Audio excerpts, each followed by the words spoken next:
오늘은 나홈이라고 하는 구약의 예언서에 대해서 함께 살펴보겠습니다. 이 나홈서의 특징이 무엇이고 또 이 나홈서가 어떤 주제와 구조를 가지고 있고 또 이 나홈서를 오늘 우리가 어떻게 적용하면 좋겠는가 하는 것을 살펴보겠습니다. 우선 이 나홈이라고 하는 이 성경책의 특징은 1장 1절에 나와 있습니다. 주제이기도 하고 특징이기도 합니다. 우리 한번 1장 1절을 같이 한번 읽어볼까요? 시작. 니느웨에 대한 경고, 곧 엘고스의 사람 나홈의 묵시의 글이라. 주제가 분명하죠. 니느웨에 대한 경고다. 니느웨는 고대 아시리아 제국의 수도 서울이었습니다. 그러니까 이제 아시리아 제국의 수도 서울인 니느웨가 멸망한다는 것에 대한 예언이다, 그 말이. 결국은 이제 아수르라고 하는 대제국이 멸망할 거라고 하는 예언이 바로 이 나홈서입니다. 고대 아수르 제국은 고대 중동 지방에 최초로 대제국을 건설한 나라입니다. 그러니까 이제 최초로 대제국을 건설한 이 나라가 멸망한다 하는 예언이 바로 이 나홈서입니다. 이 예언대로 됐죠.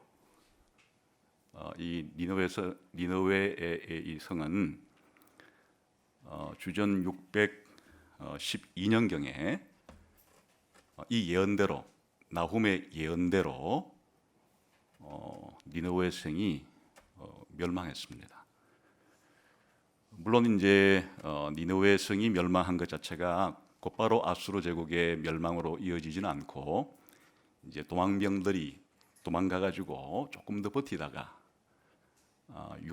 주전 609년에는 완전히 아수르라는 제국이 이 메데 바벨론, 기억하기 좋도록 한다 그러면 바벨론이라고 하는 또 다른 제국에 의해서 멸망을 당했습니다. 그 이야기입니다. 바벨론이라고 하는 제국이라는 명칭은 나오지 않지만은 어떤 국가에 의해서 이 아수르라고 하는 제국이 망한다 하는 이야기입니다. 그래서 이제 이 나홈이라고 하는 성경을 이해하려고 하면 고대 이 아시리아 제국의 역사를 알아야 이 나홈서를 이해할 수 있습니다. 사실은 고대 아시리아의 역사만이 아니라 구약 성경이라는 것 자체가 고대 중동 지방에서 일어난 일을 기록한 거죠. 학자들은 이제 고대 근동이라고 부릅니다. 그러나 오늘날에는 흔히 이제 우리가 중동 지방 하죠. 그래 현대 중동 지방이 아니고 고대 중동 지방. 그럼 고대는 언제냐? 예수님 오기 전에, 예수님이 오시기 이전에 지금 고대 중동 지방을 무대로 하고 있습니다.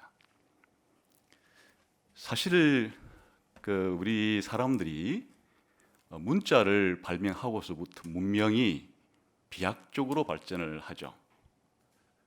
문자가 발명되기 전에는 기록으로 남길 수가 없으니까 우리 인류가 축적해 놓은 그런 문화적인 자산을 다음 세대에 풍성하게 전달하지는 못하죠. 그래서 그냥 유물들로만 남아 있어서 선사시대가 되는 거고, 이제 문자가 발명이 되어서 드디어 역사를 기록할 수 있음으로써 인류의 역사는 비약적인 그런 이제 새로운 시대로 접어드는데, 최초로 이 문자가 발명이 되고 또 최초로 농사를 짓고 최초로 도시를 만들고 최초로 국가를 만들고 이렇게 한 지역이 바로 고대 중동 지방이에요.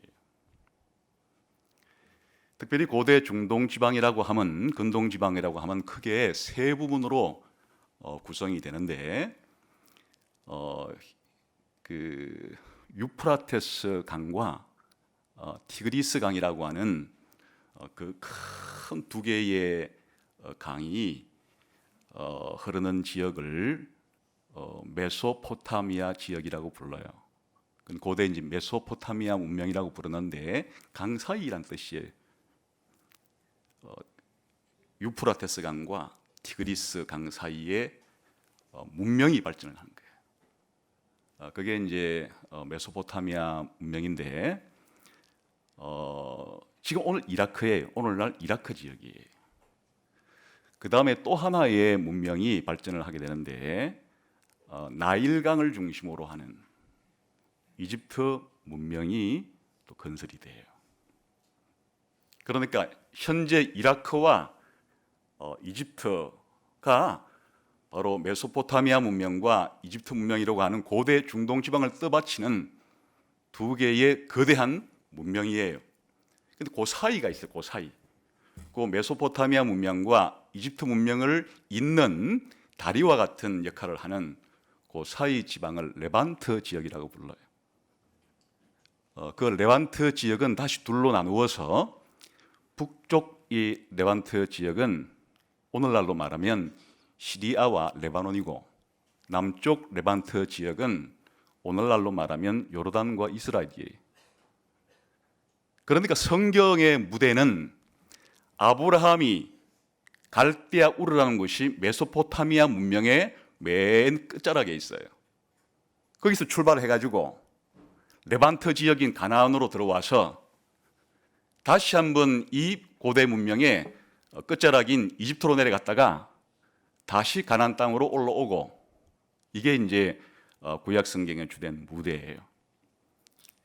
그러니까 이 지역에 대한 역사와 특징을 모르면 구약 성경을 제대로 읽을 수가 없어요.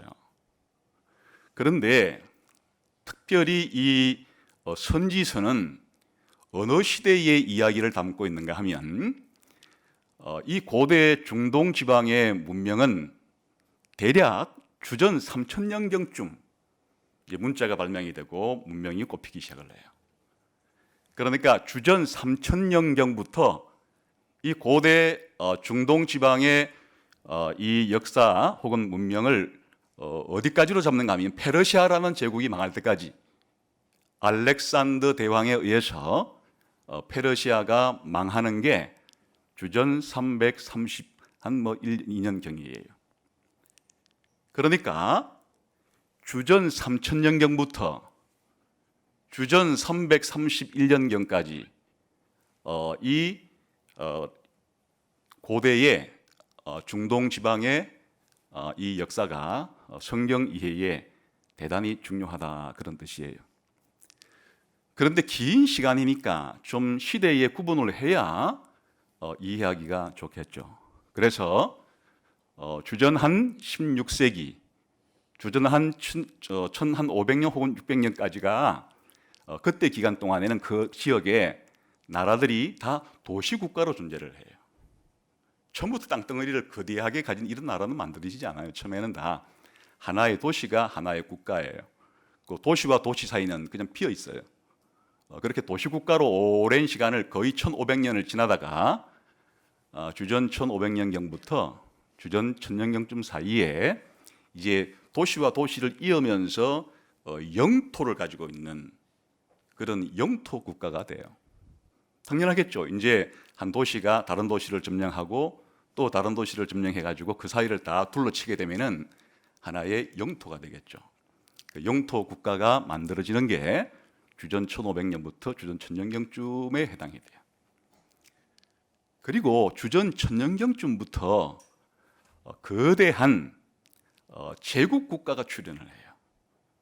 제국이라고 하는 국가 형태는 또 몇 개의 영토 국가들을 다 삼켜가지고 더 거대한 그런 나라를 만드는 게 이제 제국 시대인데 그게 고대 중동 지방에서 주전 1000년경쯤 그렇게 이제 제국이 형성이 되어서 최초로 형성된 대제국이 아시리아고, 그 다음에 형성되는 제국이 바벨론이고, 그 다음 형성되는 제국이 페르시아예요. 그렇게 이 세 개의 제국이 이제 예수님이 올 때까지도 할 필요 없고, 이 알렉산더 대왕이 주전 331년경에 동량을 쳐들어와 가지고 동서를 문화를 융합시키기 전까지의 그 기간 동안에 대략 이런 일이 일어나는 것이에요. 그런데 이스라엘이라고 하는 나라는 이제 주전 천년경에 다윗에 의해서 왕국이 형성된 다음에 시간이 지나서 남북으로 분열이 돼요. 그래서 이제 이 예언서에 나오는 이야기는 이사야서부터 말라기서까지 전부 다 기본적인 공통된 주제가 뭔가 하니까 이 고대 중동 지방의 이런 나라들이 멸망하는 이야기예요. 가장 중심적인 주제는 북이스라엘이 망하고 남유다 왕국이 망하는 이야기예요. 북이스라엘이 망한 게 주전 720년경인데 북이스라엘을 망하게 한 나라가 아수리아라는 제국이에요. 그 아수리아 제국도 주전 609년경에 멸망해요. 남쪽 유다 왕국이 망한 해가 주전 587년경인데 그 유다 왕국을 멸망시킨 제국인 바벨론도 또 주전 539년경에 망해요. 그러니까 이 예언서의 이야기는 무엇인가 하면 남북으로 분열된 이 두 나라 북이스라엘과 남유다 왕국이 멸망하는 것에 대한 예언이에요. 멸망한다. 그런데 그 두 개의 나라에 대한 멸망만 얘기하는 게 아니고 이 두 나라를 무너뜨렸던 당시의 세계 제국이었던 아수르의 멸망과 바벨론의 멸망도 말하고 있어요. 뿐만 아니고 그 사이에 끼어있던 작은 약소 국가들, 오늘날로 말하면 요르단, 시리아, 레바논 같은 이런 나라들에 대한 멸망도 말하는 거예요. 더 전체적으로 말하면 고대 중동 지방의 여러 나라들의 흥망성쇠를 기록한 거예요. 그런데 시기가 어느 시대인가 하면 약 3000년의 고대 중동 지방의 역사 가운데 거의 끝자락 이 나라들이 차례차례 다 망해버리는, 이집트도 망하고 아수리아도 망하고 바벨론도 망하고 그리고 페르시아도 망하고 그 사이에 있는 오늘날로 말하면 시리아, 레바논, 요르단 모든 나라들이 예수님이 오시기 전에 다 망하는 한 400년 동안 안에 이 고대의 중동에 살았던 나라들이 전부 멸망하는 이야기들이 바로 이 선지서예요.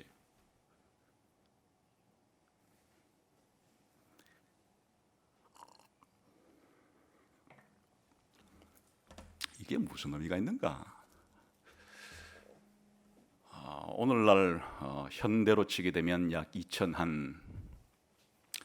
2500년도 훨씬 더 넘은 지금 고대 중동 지방에서 수십 개의 나라들이 약 뭐 한 30여 개의 나라들이 흥망성쇠를 거듭했던 그 이야기를 왜 성경은 이렇게 많이 17권이라고 하는 예언서를 통해서 기록하게 했을까? 그 고대 중동의 한 나라도 아니고 그 메소포타미아 문명권에 있는 나라와 이집트 문명권과 그 사이를 잇는 레반트 문명 전체의 이 수많은 나라들이 세워지고 망하는 이 과정은 그 이후의 인류 역사의 축소판이에요. 그게 이제 다른 대륙으로 확장되면 마찬가지 얘기가 되는 거예요. 고대 인류 문명의 발상지였던 고대 중동 지방의 수십 개의 나라의 흥망성쇠가 그 다음에 인류 역사 전체에 다른 대륙과 다른 나라에 지금까지 이어지고 있는 나라들의 멸망에 대한 하나의 거울이자 하나의 축소판이다, 그런 말이. 그러니까 영향이 있는 것이에요. 그리고 더 중요한 사실은 최후의 심판 때에 벌어질 일에 대한 예고편이기도 하다. 그래서 왜 지금부터 2500년 전쯤 기록된 고대 중동 지방의 나라들이 멸망하는 이야기가 우리가 왜 알아야 됩니까? 알아야 될 이유는 그것이 인류 역사의 거울이자 최후의 심판날에 대한 예고가 되기 때문에 그런 것이에요.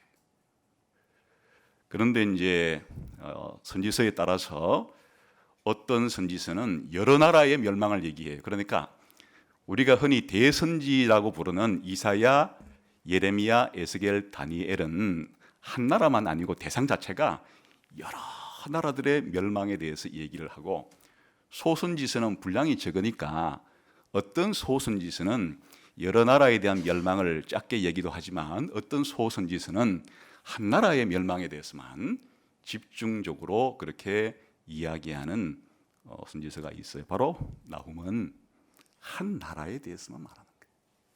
그 나라가 어느 나라라고요? 아수르라고 하는 나라예요.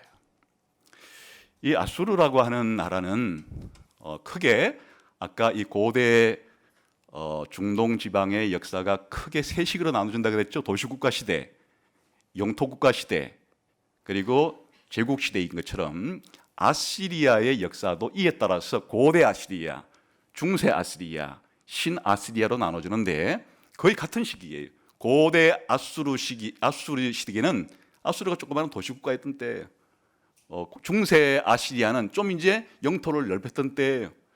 그리고 우리가 신아시리아라고 부르는 이 아시리아는 대제국을 형성했을 때의 아시리아예요.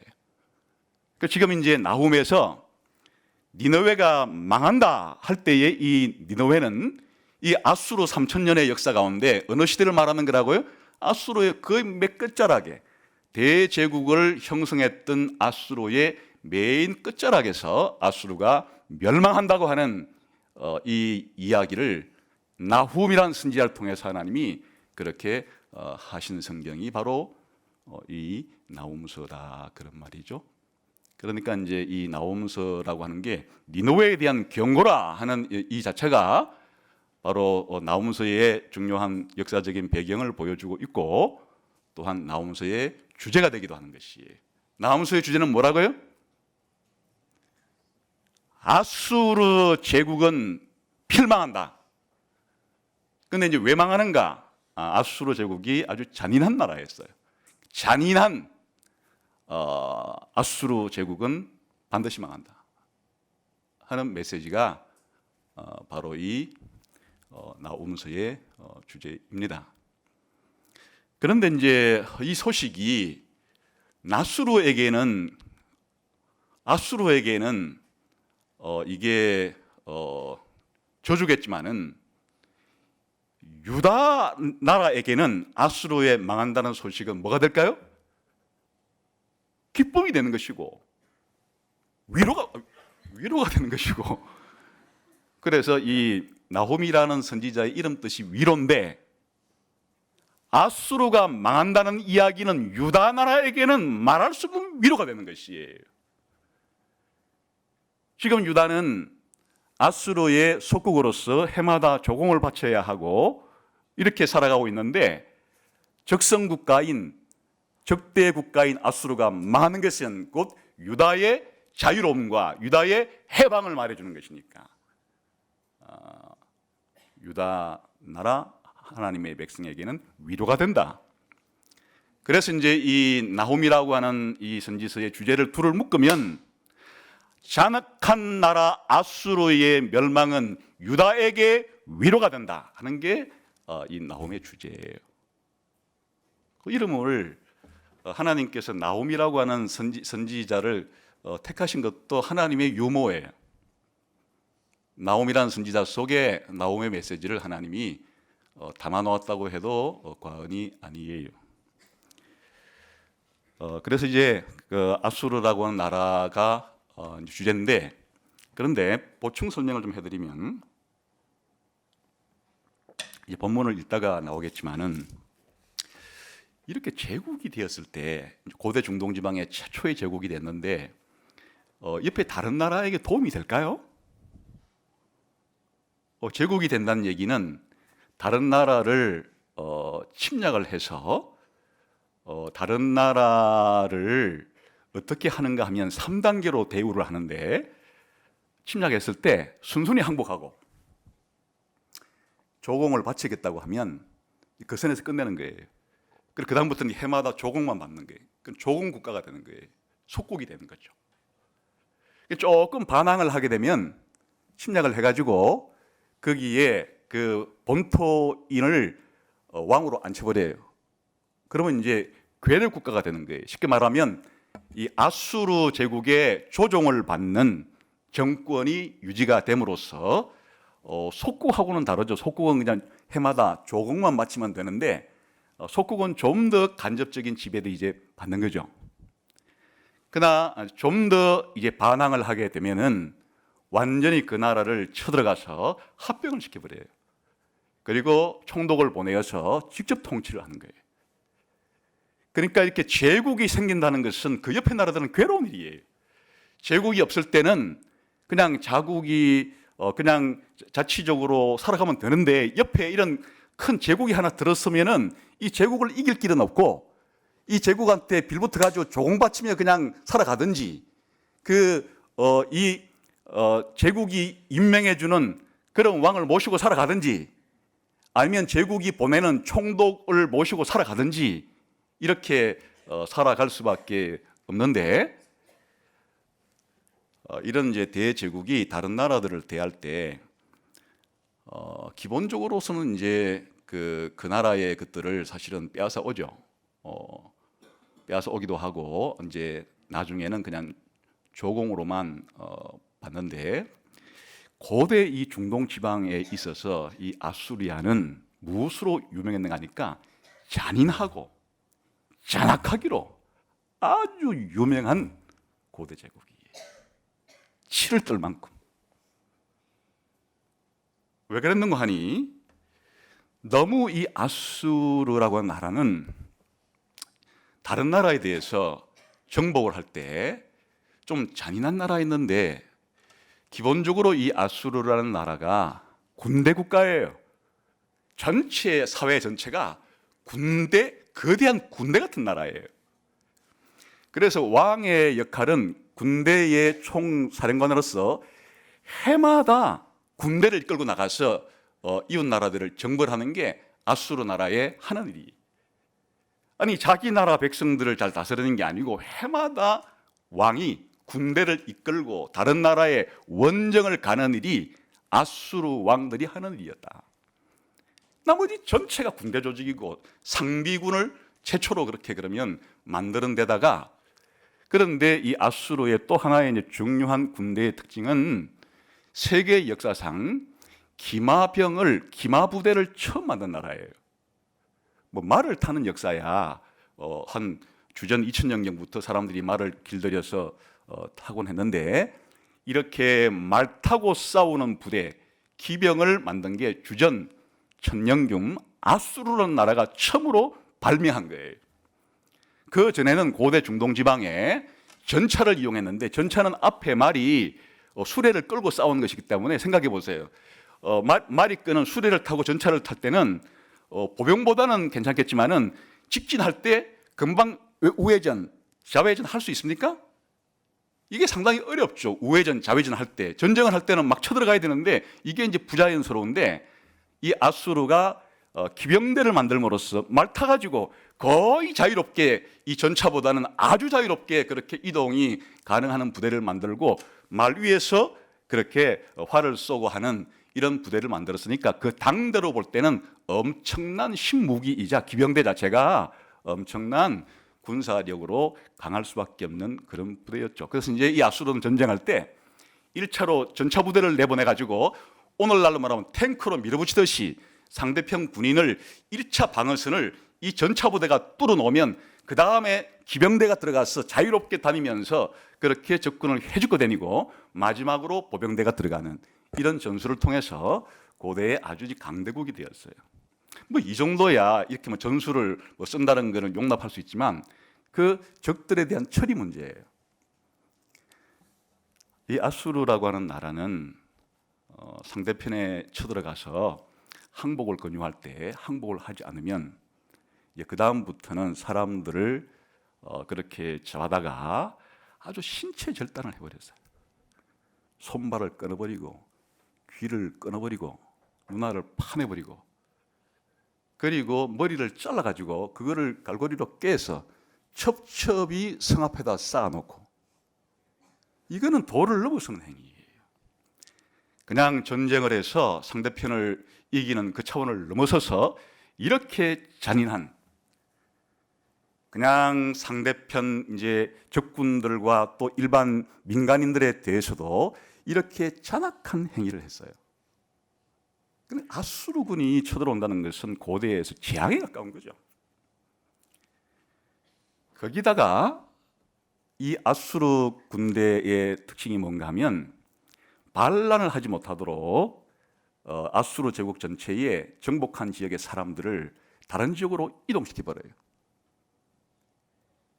옛날 구소련이나 지금 중국이나 북한 같은 곳에서는 정치범 수용소를 만들어가지고 그런 데 집어넣지만은 이 아수르는 그렇게 하지 않고 오히려 다른 제국으로 변방으로 다 보내버려가지고 그곳에서 아주 힘없이 살아가게 함으로써 이 반란을 꿈도 꾸지 못할 정도로 이렇게 만들어버리는. 그래서 어쨌든 이제 이 고대 아수르라고 하는 이 나라가 고대 중당 지방의 최초의 대제국을 형성한 나라인데, 이 대제국을 운영하는 방식 자체가 이웃 나라들에게는 거의 재앙에 가까울 정도로 아주 잔인무도하게 그렇게 다른 나라를 대했던 나라의 아주 대표적인 표상이에요. 아수르라는 나라가 지금까지 있으면 큰일 날 뻔했어요. 겁이 안 나요? 아수르가 지금까지 살아남아가지고 그냥 전 세계 다른 대륙까지 그렇게 했었으면 어쩔 뻔했어요. 그러니까 나훔이라고 하는 이 선지서의 메시지는 그 잔인무도한 잔악한 아수르가 계속 이 땅에서 그렇게 존재하지 않는다. 하나님에 의해서 아수르를 심판한다. 아수르는 망한다 하는 이야기를 전달해 줌으로써 유다 백성들에게 위로를 주고 기쁨을 주는 그러한 성경책이 바로 나훔이다, 그런 말이죠. 나훔은 구조상 별로 어렵진 않습니다. 3장으로 되어 있는데 1장은 이 아수르 니느웨의 멸망에 대해서 예고하고 그것이 유다에게 기쁨이 된다 하는 이야기를 이제 먼저 서론적으로 하고, 2장과 3장은 아수르의 멸망, 니느웨의 멸망에 대해서 또 구체적으로 말하는데, 2장에서는 이 니느웨 성의 멸망을 아주 자세하게 묘사해요. 쉽게 말하면 2장은 니느웨 최후의 날에 대한 묘사예요. 니느웨가 어떻게 최후를 맞이했는가 하는 거예요. 3장에는 왜 그렇게 니느웨가 멸망을 당할 수밖에 없었는지에 대한 니느웨의 죄악상을 설명한 다음에 또다시 보충으로 니느웨는 그렇기 때문에 반드시 멸망할 수밖에 없다고 하는 니느웨 최후의 날에 대한 이야기를 이어가는 거예요. 그러니까 1장은 앞으로 니느웨가 망하면 그게 유다에게 위로가 되고 기쁨이 된다는 것을 먼저 말해주고, 2장, 3장은 니느웨 성이 멸망하는 과정을 아주 상세하게 그렇게 설명하는 식으로 되어 있다, 그런 말이. 한번 볼까요? 1장 2절부터 6절까지 봅시다. 시작. 여호와는 질투하시며 보복하시는 하나님이시니라. 여호와는 보복하시며 진노하시되 자기를 거스리는 자에게 여호와는 보복하시며 자기를 대적하는 자에게 진노를 품으시며 여호와는 노하기를 더디하시며 권능이 크시며 벌받을 자를 결코 내버려 두지 아니하시니. 제일 먼저 이제 하나님의 성품에 대해서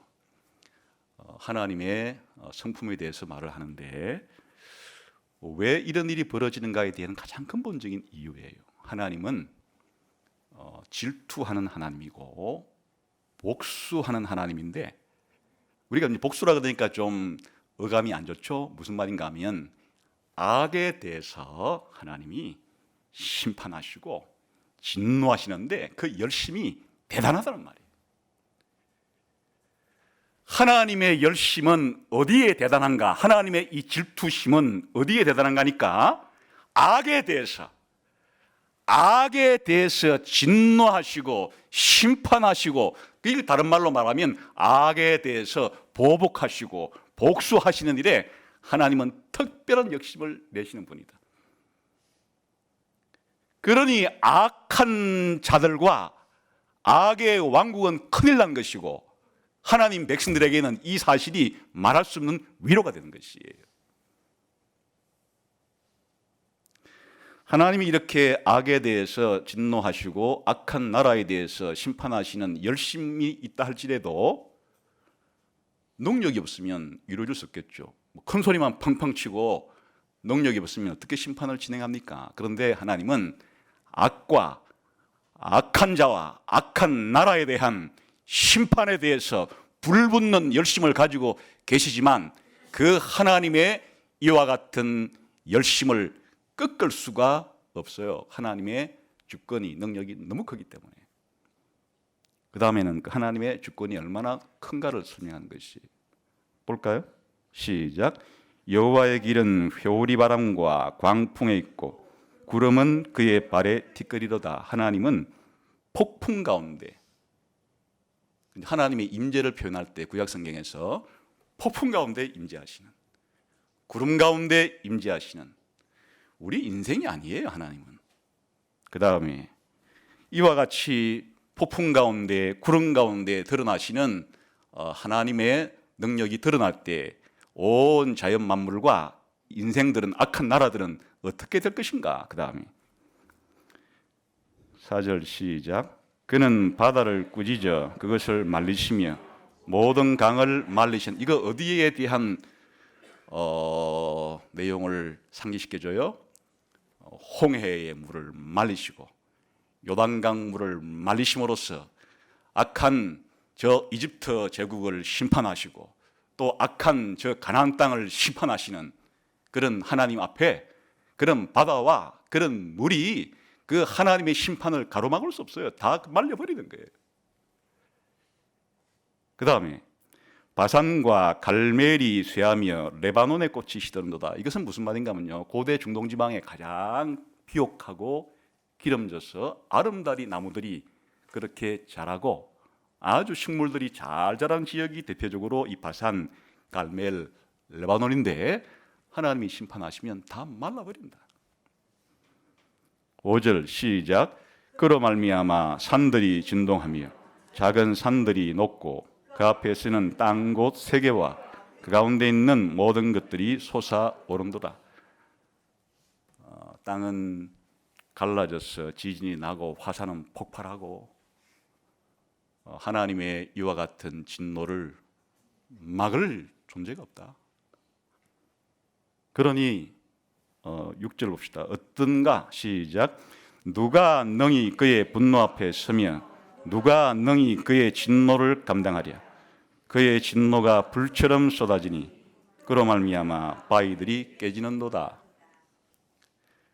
그러니 이 세상에서 우리 인생들이, 우리 인간들이 가장 두려워해야 될 것은 무엇인가 하면, 이 죄를, 악을 참아보지 않고 반드시 죄에 대해서, 악에 대해서 심판하시는 하나님의 진노에 대해서 가장 두려워해야 되는 것이에요.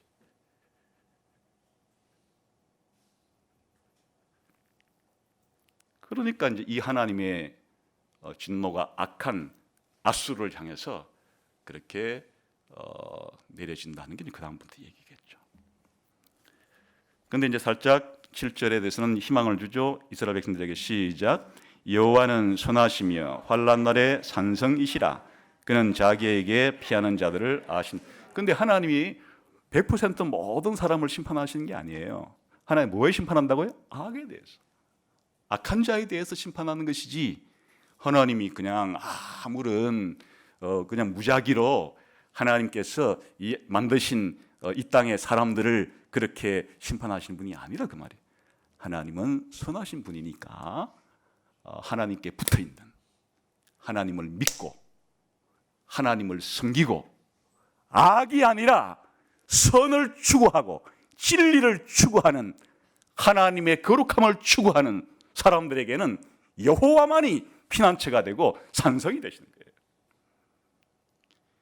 이 땅을 살아갈 때 악의 세력이 너무나 크다고 느껴졌을 때, 우리가 도저히 악을 이길 수가 없다고 생각했을 때, 살아있는 참 신자들은 희망이 있는데, 하나님이 악에 대한 방공호시고 하나님이 악에 대한 세력들의 피난처니까 하나님께로 들어가면, 하나님께 피하면 이 모든 악의 세력을 우리가 막아낼 수 있을 뿐 아니라 하나님께서 결국은 악의 세력을 심판하시니까 우리들은 그로부터 안전하게 된다.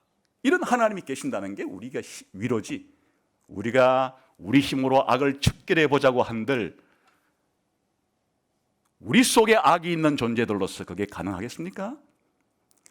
그러나 선하신 하나님, 무한히 자비로우신 하나님께서 바로 악을 척결할 뿐 아니라 자기를 믿고 자기를 따르는 자들에게는 무한한 은혜와 무한한 사랑과 무한한 자비로서 방공호가 되어주시고 피난처가 되어주시는 분이심을 하나님 백성들은 알아야 한다. 그러나 적들에 대해서는 어떻게 하시는가? 8절에 시작. 그가 범람하는 물로 그것을 진멸하시고 자기 대적들을 흑암으로 쫓아내시리로다. 마치 거대한 홍수가 한 도시를 썰어버리듯이 하나님의 이 분노와 진노는 악에 대해서 악한 나라를 홍수가 범람함으로 썰어버리듯이 악을 심판하시게 될 거다. 그러니까 이게 이제 누구한테 구체적으로 적용되는가 하면 아수르에게 이제 적용이 되는 겁니다. 9절부터 11절까지 봅시다. 시작. 너희는 여호와께 대하여 무엇을 꾀하느냐? 그가 온전히 멸하시리니 재난이 다시 일어나지 아니하리라. 가시덤불같이 엉클어졌고 술을 마신 것 같이 취한 그들은 마른 지푸라기 같이 모두 탈 것이거늘 여호와께서 악을 꾀하는 한 사람이 너희 중에서 나와서 사악한 것을 권하더라. 무슨 그림인지 아시겠죠? 우리가 가시 울타리가 쳐 있으면 잘 못 들어가잖아요. 그래 좀 그 부자들이 도둑이 못 들어오게 하려고 이 담장에다가 그냥 철조망을 치고 가시 덤불을 막 치고 하면서 뚫고 들어오지 못하도록 하는 것인데, 하나님께서는 그런 가시 덤불이 있어도 다 그냥 마른 지푸라기처럼 썰어버리고 다 태워버리신다. 하나님의 진노를 막을 것은 없다 그 말이죠. 그래서 이 아수르의 왕이 나와가지고 마지막 절에 이렇게 선동을 하고 이렇게 해도 하나님의 진노를 피하지 못한다 하는 거예요. 그런데 이게 또 이스라엘 사람들에게는 아주 기쁜 소식이 되네요. 12절 시작. 여호와께서 이같이 말씀하시기를 그들이 비록 강하고 많을지라도 반드시 멸절을 당하리니 그가 없으리라. 이건 좀 누굴 가리키는 거예요? 아수르를 가리키는 거예요. 그러면 이스라엘에게는 어떤 일이 생기는가? 시작. 내가 전에는 너를 괴롭혔으나 다시는 너를 괴롭히지 아니할 것이라. 이제 내게 지운 그의 멍에를 내가 깨뜨리고 내 결박을 꺾으리라. 지금까지 하나님은 이 유다의 그런 잘못과 죄 때문에 아수르를 뭘로 썼는가 하니까 아수르를 바로 이 멍에로 사용하고 결박으로 사용해서 이 남유다 백성이 아수르 제국에 지금 건 100년 이상 조공을 바치면서 속국으로서 이렇게 지내는데 아수르가 망하니까 남유다는 아수르의 이런 속국으로부터 어떻게 되겠어요? 해방을 받는 거죠. 상대적이죠. 아수르에 망한 것은 아수르의 지배를 받는 유다 백성들에게는 멍에로부터 결박으로부터 풀리는 자유와 해방을 가져오는 그런 일이 될 것이다. 힘은 아주 위로가 되겠죠. 14절 또다시 아수르에 대한 말입니다. 시작. 나 여호와가 네게 대하여 명령하였나니 내 이름이 다시는 전파되지 않을 것이라. 내가 내 신들의 집에서 새긴 우상과 부은 우상을 멸절하며 내 무덤을 준비하리니 내가 네게 쓸모없게.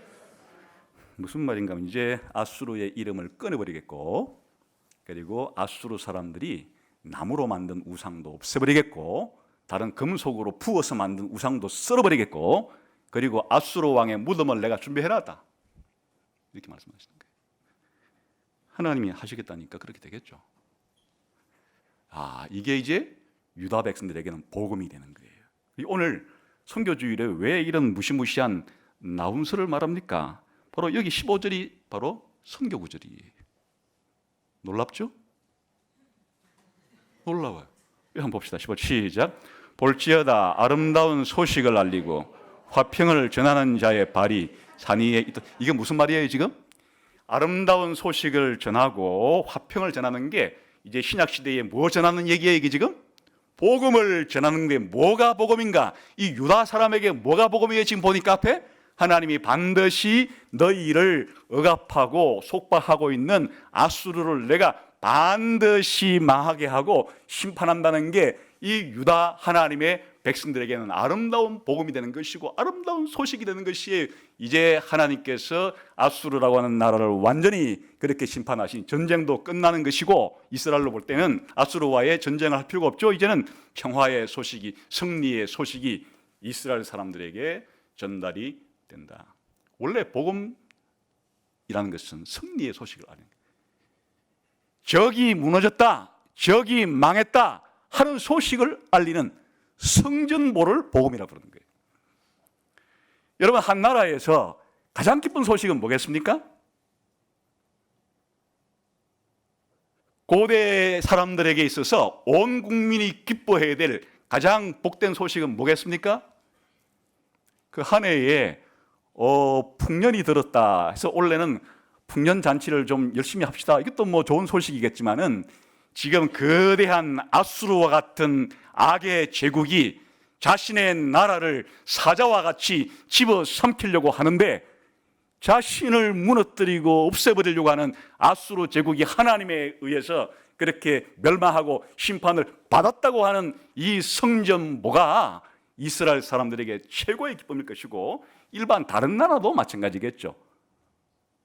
그래 그리스에서 마라톤이 발기는 것도 뭐 40몇 킬로를 왜 뛰어갔어요? 아니 이겼다고 하는 이 승리의 소식을 거북이처럼 너릿 한 달 만에 가가지고 전면 되겠어요? 심장이 터지더라도 빨리 뛰어가가지고 우리가 이겼다, 적이 멸망당했다, 적군이 졌다고 하는 이 기쁜 승리의 소식을 손꼽아 기다리는 자기 백성들에게 가서 그렇게 전해주는 것이 그게 복음을 전하는 사람들의 열정이고 열망인데 이것은 바로 뭘 말하는가 하면 원수가 망했다, 우리가 이겼다 하는 소식을 전하는 것이 그게 복음이에요. 성전보예요. 그게 아름다운 소식이고 좋은 소식이란 말이에요. 마지막에 적용하겠지만 이게 왜 기독교인들에게 이런 구절들이 응용이 되는가? 복음을 전한다는 것은 다시 말하면 이제 단순한 아수르와 남유다만의 문제가 아니죠. 아수르와 유다만의 문제가 아니고 거대한 영적인 전쟁인 하나님의 나라와 사단의 나라 사이에, 하나님과 사단 사이에, 바로 이와 같이 하나님의 백성과 사단의 백성 사이에 벌어지고 있는 거대한 전쟁에 있어서 드디어 예수 그리스도께서 오셔서 사단을 멸하시고 사단의 나라를 멸하시고 드디어 승리하셨다는 소식을 알리는 게 이걸 선교라 그러고 복음 전파라 그러는 것이에요. 시간이 되면은 마지막 적용에 하겠지만 혹시 시간이 없으면 이게 적용이에요. 미리 적용을 한 것이죠. 그러니까 1장은 지금 두 가지죠. 하나님은 공의로운 분이기도 하고 선하신 분이기도 하기 때문에 적들에게는 무한한 진노의 대상이 되는 거고 하나님 백성들에게는 무한한 은혜의 그런 주체가 되신 분이세요. 그런데 이게 이제 발휘될 때 하나님의 백성의 적들에게 하나님의 심판으로 다가갈 때는 하나님의 백성들 편에서는 아름다운 소식이 되는 것이고 복된 소식이 되는 것이고 바로 복음이 되는 것이다. 이게 이제 1장의 이야기인데 2장부터는 그런 일이 아수르가 망하는 일이 어떻게 일어나는가? 니느웨 최후의 날이 나훔 2장과 3장은 제목을 하나로 붙인다 그러면 니느웨 최후의 날 어떻게 일어나는지 봅시다. 2장 1절 시작. 파괴하는 자가 너를 치러 올라왔나니 너는 산성을 지키며 길을 파수하며 내 허리를 견고히 묶고 내 힘을 크게 굳게 할지어다. 무슨 말인지 알겠죠? 드디어 니느웨가 포위당했어요. 적군들이 쳐들어왔어요. 이제 역사적으로는 메대라는 나라와 바벨론 연합군이 니느웨를 지금 둘러싸고 있는 장면이에요. 그러니까 조롱하듯이 한번 해봐라 이렇게 이제 말하는 거예요. 니느웨에게 이렇게 무서운 침략자가 너희를 이제 공격하려고 왔다. 할 수 있으면 한번 해봐라. 이렇게 말하는 거예요. 2절 시작. 여호와께서 야곱의 영광을 회복하시되 이스라엘의 영광 같게 하시나니 이는 약탈자들이 약탈하였고 또 그들의 포도나무 가지를 없이. 이게 지금 아수르의 멸망이 누구와 직결되어 있어요? 이스라엘이 다시 아수르의 속박으로부터 회복되는 것과 관련된 일이에요. 단순한 문제가 아니에요. 그래서 이제 3절부터는 니느웨를 공격하러 온 군대의 그런 위용을 보여주고 있습니다. 3절 4절 시작. 그의 용사들의 방패는 붉고 그의 무사들의 옷도 붉음이요 그 항우를 버리는 날에 병거의 새가 번쩍이고 노숙나무 창이 요동하는도다. 그 병거는 미친 듯이 거리를 달리며 대로에서 이리저리 빨리 달리니 그 모양이 횃불 같고 빠르기가 번개 같도다. 이건 누구 장면인가 하면요, 이제 니느웨 성을 공격하러 온 메대와 바벨론 군대의 모습을 가리키는데 무시무시해요. 그 군복이 뭐라고요? 아주 붉은색 군복을 입고 나타났어요. 방패의 무슨 색깔이라고요? 붉은색.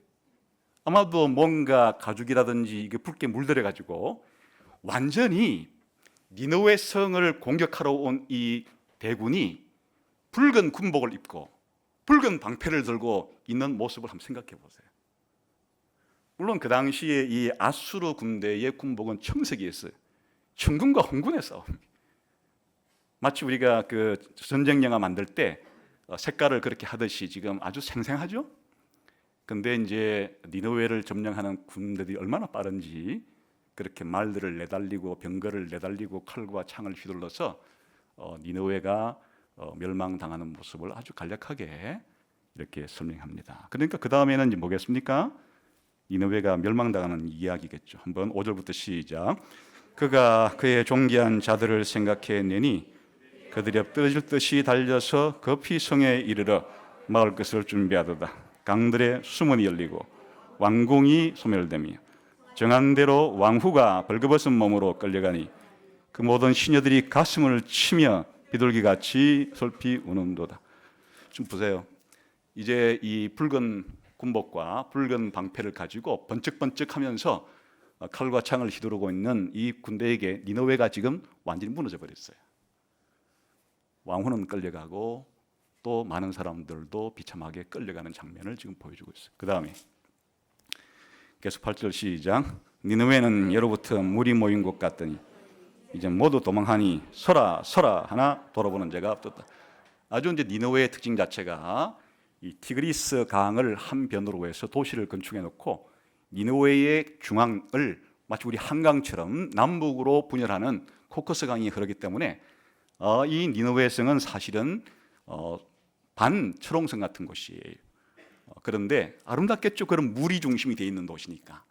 옛날에는 아름답게 물이 잘 모여있던 곳 같은 게 이제 물이 다 빠져나가 버리는, 망할 때 이렇게 되는 거죠. 8절 시작. 은을 노력하랴 금을 노력하라. 그 저축한 것이 무한하고 아름다운 기구가 풍부함이니라. 니느웨가 공허하였고 황폐하였도다. 주변이 낙담하며 그 무릎이 서로 부딪히며 모든 허리가 아프게 되며 모든 낯에 빛을 얻도다.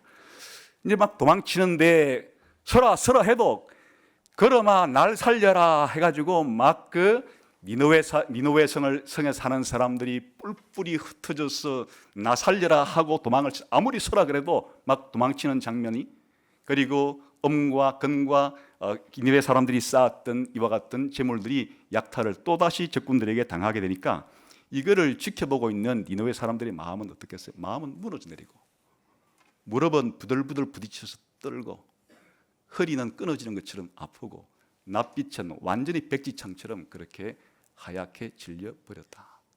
그런 뜻입니다. 11절부터는 이제 또다시 사자에 비유해서 설명합니다. 시작. 이제 사자의 굴이 어디냐? 젊은 사자가 먹을 것이 어디냐? 전에는 수사자, 암사자가 그 새끼 사자와 함께 거기서 다니되 그것들을 두렵게 할 자가 없었으며 수사자가 그 새끼를 위하여 먹이를 충분히 찢고 그의 암사자들을 위하여 움켜 사냥한 것으로 그 굴을 채웠고 찢은 것으로 그 구멍을 채웠도다. 만군의 여호와의 말씀에 내가 네 대적이 되어 네 병거들을 불살라 연기가 되게 하고 네 젊은 사자들을 칼로 멸할 것이며 내가 또 노력한 것을 땅에서 끊으리니 내 파견자의 목소리가 다시는 들리지 아니하리라 하셨는데, 여기 사자와 사자굴 얘기가 나오는데 이거 왜 나오는가 하면요, 아수르의 상징 동물이 사자예요. 그 아수르의 니느웨 성에 전부 다 시간만 나면은 이거 파놓은 게 사자 그림 그려놨어요. 그리고 이 아수르의 왕들이 자기를 사자에 비유했어요. 왜 그렇게 했어요? 사자야말로 동물들 가운데 힘이 제일 세고 아주 다른 짐승들을 그렇게 잡아먹을 때 민첩하기도 하고, 그러니까 이 아수르 사람들의, 아수르 왕의 그런 자기 정체성이 뭔가 하니까 사자처럼 용맹하고 민첩하게 다른 나라들을 다 그렇게 마치 사자가 연약한 짐승들을 잡아가지고 찢어 발기듯이 그렇게 하는 그런 정체성을 가지고 있는데, 그리고 자기 사자굴에다가는 온갖 좋은 것들을 다 쌓아 놓았는데 하나님 이제는 그 사자들을 하나님께서 다 처치해버리고 사자굴 속에 쌓아놓은 모든 약탈물들을 너희들이 약탈당하게 할 것이다. 누가 그렇게 하겠다는 거예요? 하나님이 그렇게 하겠다 이렇게 말하는 거예요. 이게 이제 고대 아수르 제국의 니느웨가 망할 때의 모습을 마치 오늘날로 말하면 기자가 입에서 보고 보도해 주듯이 본 게 아니에요. 앞으로 일어날 일인데 그렇게 생생하게 지금 예언을 하고 있는 것이, 마지막 3장은 왜 그런가, 왜 이렇게 하나님이 아수르를 심판할 수밖에 없는가 하는 아수르의 죄를 설명합니다. 3장 1절 시작. 화이스를 진저 피의 성이여 그 안에는 거짓이 가득하고 포악이 가득하며 탈취가 떠나지 않. 그 이유는 이 아수르가 너무나 잔혹하기 때문이에요. 하나님이 이 아수르를 역사 가운데 심판할 수밖에 없는 이유는 아수르 제국이 고대 중동 지방에서 너무나 포악하고 잔악해서 마치 아수르의 수도 서울을 뭐라 부르는가 하니까 피의 성이라. 이웃 나라들을 침략하고 수많은 사람들을 그렇게 피 흘리게 한, 잔인하기가 포악하기가 짝이 없고, 또 이런 과정에서 적국을 회유하고 할 때는 또 거짓말과 이와 같은 사기를 능수능란하게 치면서 주변의 나라들을 이렇게 하나 둘씩 점령해서 고대 중동 지방을 거의 다 이런 피의 성으로, 피의 피바다를 만들어버린, 그래서 심판하겠다는 거예요. 2, 3절 시작. 휙휙 하는 채찍 소리, 윙윙 하는 병거 바퀴 소리, 뛰는 말 달리는 병거, 충돌하는 기병, 번쩍이는 칼, 번개 같은 창, 죽임당한 자의 때, 죽음의 큰 무더기, 무수한 시체여 사람이 그 시체에 걸려 넘어지나니. 지금 전쟁이 된 묘사인데요, 이 아수르 군대가 다른 나라들을 점령할 때 전차를 끌고 나가고 기병을 끌고 나가서 그렇게 동해 번쩍 서해 번쩍 하면서 칼을 휘두르고 창을 휘두르고, 그들이 적군을 살해한 시체가 오늘날로 말하면 산을 이루고 그냥 거기에 시체에 걸려 넘어질 정도로 그렇게 잔악한 일을 했던 그들이 자기들이 똑같은 일을 지금 당할 것이다, 그런 얘기. 4절 시작. 이는 마술의 능숙한 미모의 음녀가 많은 음행을 합니다. 그가 그의 음행으로 여러 나라를 미혹하고 그의 마술로 여러 족속을 미혹한.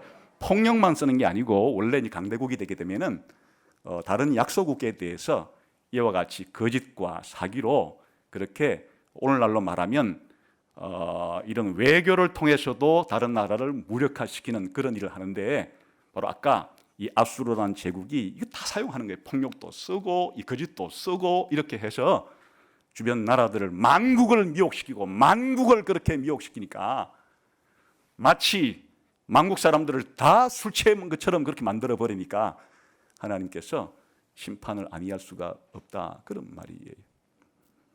그래서 이제 또 계속해서 심판에 대한 것을 확실하게 말해줍니다. 시작.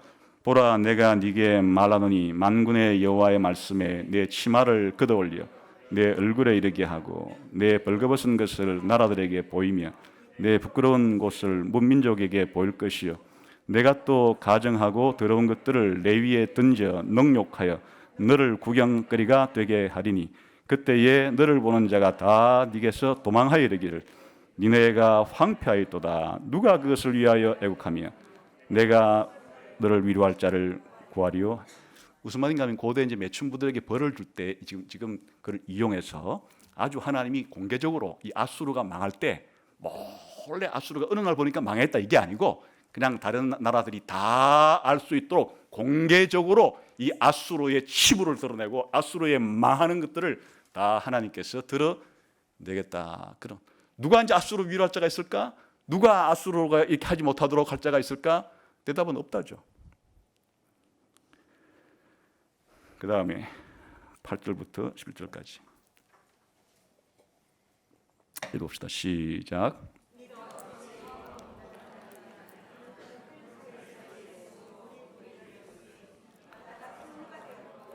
바다가 방어벽이 되었으며 구스와 애굽은 그의 힘이 강하여 끝이 없었고 북과 로빔이 그를 돕는 자가 되었으나 그가 포로가 되어 사로잡혀갔고 그의 어린 아이들은 길모퉁이 모퉁이에 매어 침을 당하여 부서졌으며 그의 존귀한 자들은 제비 뽑혀 나뉘었고 그의 모든 권세자들은 사슬에 결박되었나니 너도 술에 취하여 숨으리라.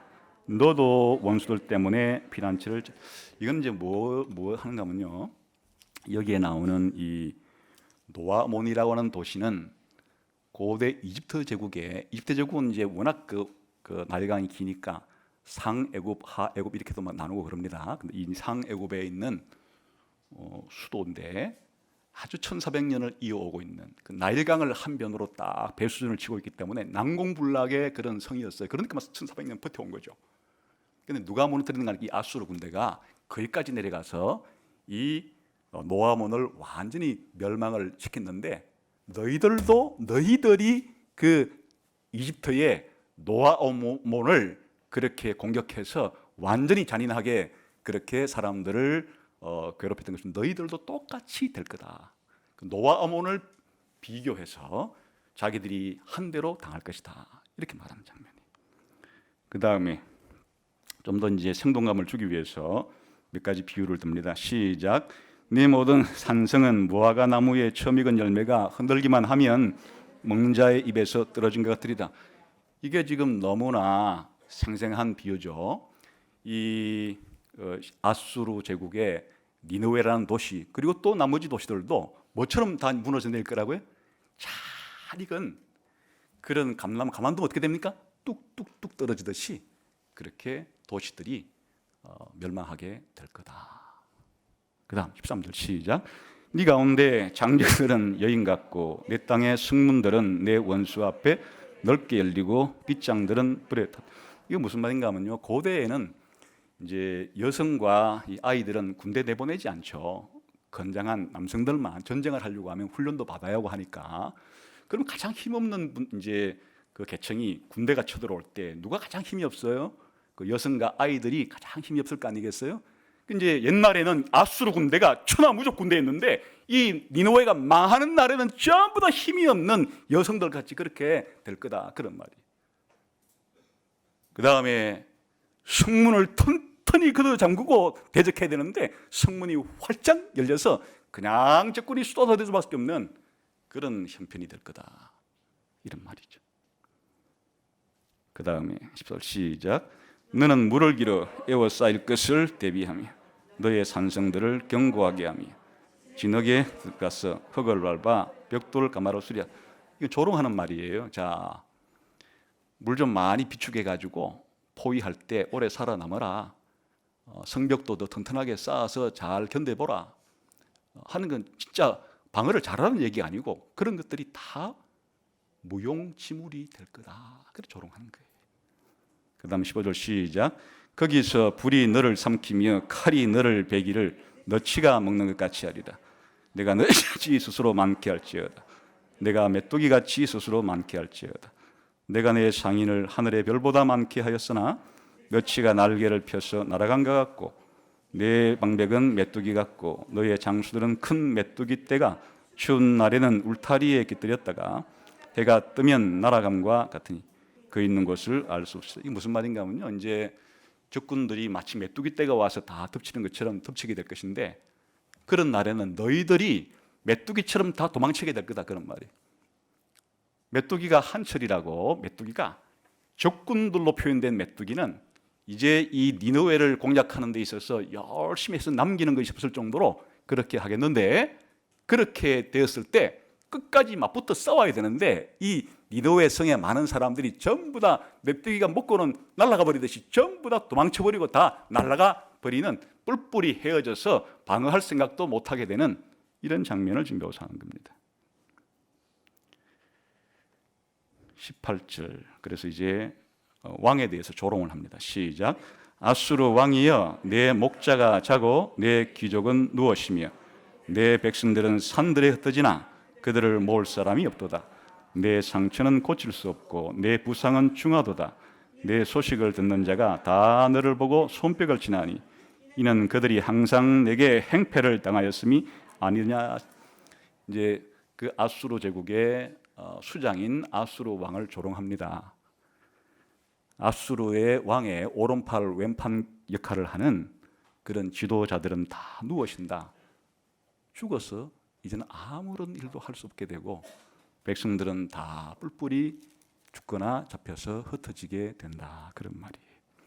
이제 너의 상처는 너무 깊기 때문에 다시 회복이 불가능이다. 그 이후로 이제 아수르 나라는 망해서 다시 일어서지 못합니다. 그런데 기뻐한 사람들이 있죠. 너무 잔악한 아수르에게 너무나 잔인한 일을 당했던 사람들은 아수르가 망한다는 이 소식이 그들에게는 큰 기쁨이 되면서 박수를 친다. 악한 일을 할 때는 좋았겠으나 이렇게 멸망의 날에는 전부 다 뿔뿔이 흩어지고 아무도 아수르 왕을 지킬 사람이 없어요. 망하는 것에 대해서 슬퍼해 주기는커녕 이렇게 억울함을 당했던, 행패를 당했던, 잔인함을 당했던 사람들은 아수르 제국의 멸망을 오히려 기뻐하게 된다. 이게 아주 오래전에 얘기라 그랬죠. 주전 612년에 일어난 일입니다. 지금부터 2612년 전에 일어난 일이에요. 이것이 오늘날 우리들에게 무슨 의미가 있나? 아까 미리 제가 설명을 드렸죠. 아수르의 이 멸망은 단순한 아수르 한 나라의 멸망을 말하는 게 아니고 이 세상의 악한 나라와 악한 제국이 반드시 하나님에 의해서 멸망한다는 것에 대한 모델이에요. 더 확장해서 이야기하자면 이 이후로도 지금까지, 그리고 앞으로도 예수님 재림할 때까지 이 세상에 악이 있고 악을 행하는 개인이 있고 악을 행하는 단체가 있고 악을 행하는 나라가 있을 때 지금은 그들이 번성하는 것 같으나 하나님의 공의는, 하나님의 진노는 반드시 그런 악에 대해서 심판할 때가 있다는 걸 보여주는 것이에요. 언제? 역사의 한가운데서 행하기도 하시고 역사의 한가운데 안 행하실 때는 최후의 심판 날 때 그리한다는 것에 대한 이야기예요. 그러니 오늘 저와 여러분 같은 신자들에게는 이게 얼마나 위로가 되는 말이에요. 하나님이 이렇게 말씀해 주지 않았으면 우리가 겪고 있는 현실은 이 진리와 비진리의 싸움, 그리고 선과 악의 싸움이라고 하는 이 지구촌에서 지금도 벌어지고 있고 앞으로도 벌어질 이런 거대한, 개인적으로도 그렇고 단체끼리도 그렇고 때로는 나라와 나라 사이에도 이런 것이 있을 때 항상 언제나 어느 시대나 선이 승리하고 진리가 그렇게 승리하는 것처럼만 우리에게는 경험으로 와닿지 않죠.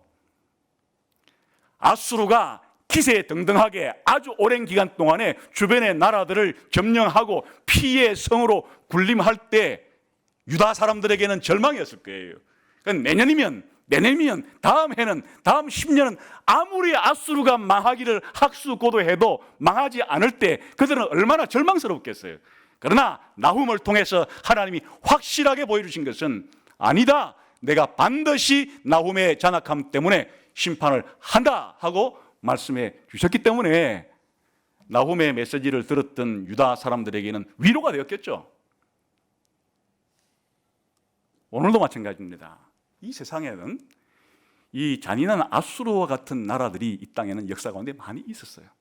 그냥 대표적으로 말을 한다 그러면 히틀러가 이끄는 나치 등을 가지고 그렇게 제3제국을 만들어서 이 유대인 600만 명을 학살하고 다른 나라 사람들도 2,500만 명이나 그렇게 학살했던 이런 히틀러가 그 몇 년 동안에는 온 세계를 자기의 야욕을 가지고 집어삼킬 것 같았으나 하나님은 역사 가운데서 그렇게 심판하신 것도 아수르를 심판한 것과 똑같은 이유예요.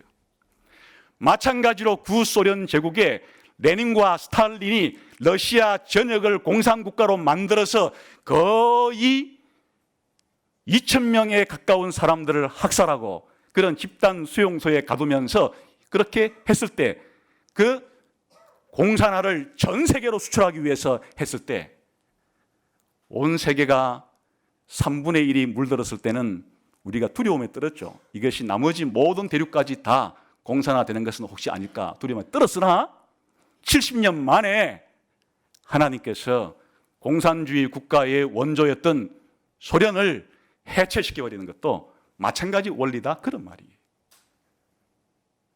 앞으로 예수님이 오시기 전까지 이 땅에서 또 어떤 나라들이 이런 아수르와 같이 잔악한 국가가 되어서 이웃 나라들을 괴롭히고 또 심지어는 자기 국민들을 억압하는 그런 독재 정권이, 전체주의 정권이 나왔을 때 희망을 가져라.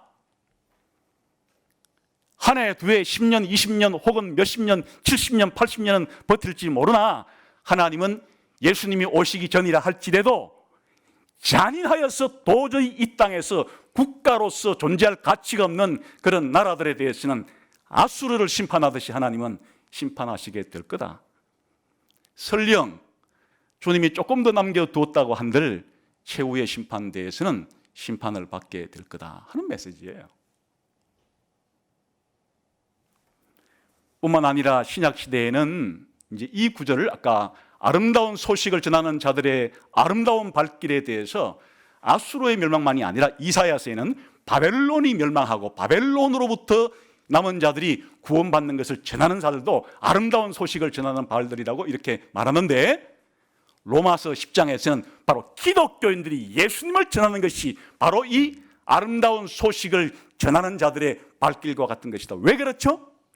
사실은 아까 말했지만 유다와 아수르의 문제가 아니라 역사를 더 거대하게 보면 창세기 3장 15절부터 여자의 후손과 뱀의 후손 사이에 계속적인 전쟁이 있게 될 것이고 뱀의 후손이 여자의 후손의 발꿈치를 상하게 할 것이나 여자의 후손은 뱀의 머리를 상하게 할 것이라. 아담과 하와가 죄를 짓고 난 이후부터 그리고 가인과 아벨이 생겨서 가인이 아벨을 죽이기 시작한 때로부터 예수님 재림할 때까지 이 세상의 역사는 하나님의 백성과 사단의 백성 사이에 거대한 영적인 전쟁터와 같은 것이 바로 인류의 역사다. 성경은 그렇게 말하는 것이에요. 거기에 예수님이 오셔서 십자가에 죽으시고 부활하심으로써 악의 거대한 제국의 수장인 사단을 무너뜨리시고 사단을 결박하시고 드디어 재림할 때 완전히 지옥 불못에 던진다고 성경은 이야기하는 것이. 그래서 복음이 뭐냐? 이거예요.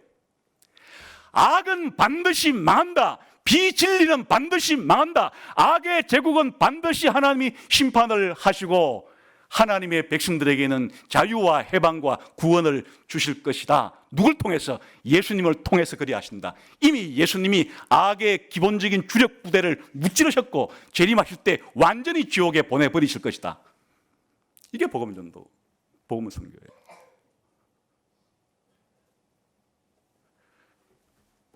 오늘 니노의 최후의 날에 대한 이 소식이 예수님 재림할 때 하나님을 적대하고 하나님을 믿지 않고 살아가는 세상 최후의 날이 될 것을 우리가 다른 사람들에게 알려주어야 한다. 나훔이 아직도 아수르가 건재할 때 아수르 때문에 숨을 죽이고 아수르 때문에 살맛이 나지 않는다고 말하는 사람들에게 나훔이 이 나훔서에 있는 메시지를 전달했을 때 나훔서의 메시지를 최초로 들었던 남유다 사람들의 마음속에 얼마나 큰 위로와 기쁨과 감사가 생겼겠어요.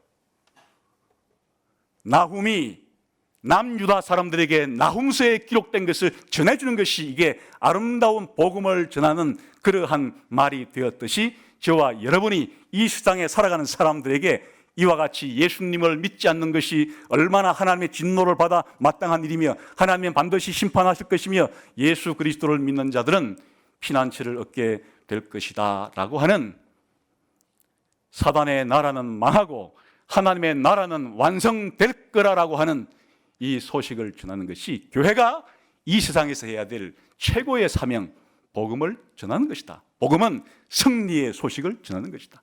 원수의 패배와 하나님 백성에 대한 구원의 소식을 전하는 것이다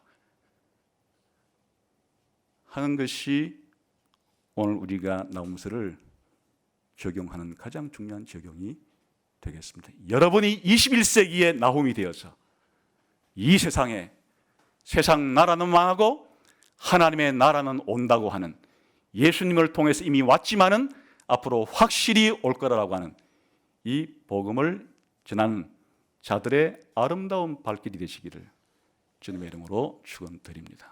기도하겠습니다.